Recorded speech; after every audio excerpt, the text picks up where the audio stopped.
Hello and welcome. I'm Liz and this is Joanna, your host for In the Classroom with FPL. Thank you for joining us today. As part of Florida Power and Light's commitment to provide educational opportunities to both educators and students around our state, they have created content-rich material on something they know a lot about, energy. The goal of this material was for it to be easily taught, easily understood, but more importantly, memorable for the students. This energy curriculum should enhance knowledge on a somewhat complex subject matter. So let's get started and get energized. Our topic today is non-renewable energy.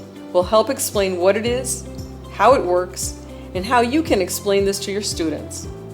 Then we'll go to the energy curriculum portal and share some lessons that you can use with your students, whether it's in the classroom or through distance learning. We know that energy is the ability to do work or cause change. But what exactly is non-renewable energy? Non-renewable energy is energy that is produced from sources that we will eventually run out of. Most of these sources took hundreds of millions of years to create. Therefore, they will take hundreds of millions of years to recreate.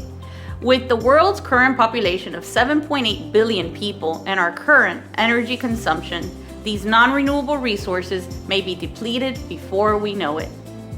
Here are a few examples of non-renewable energy sources: coal, natural gas, nuclear energy, and oil.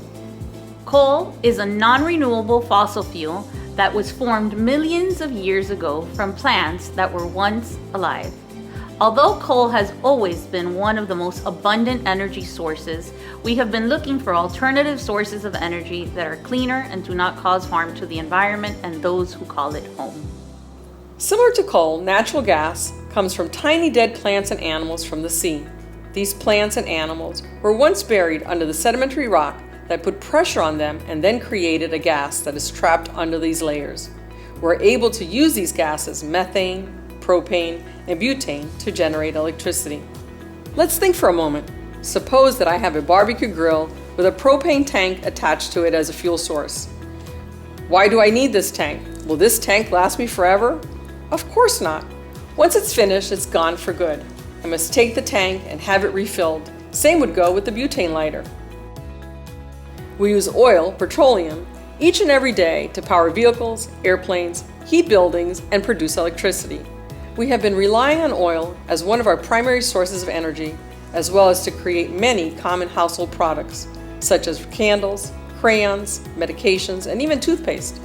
The problem with oil is that since it is non-renewable, there will come a time the supply will not meet the demand.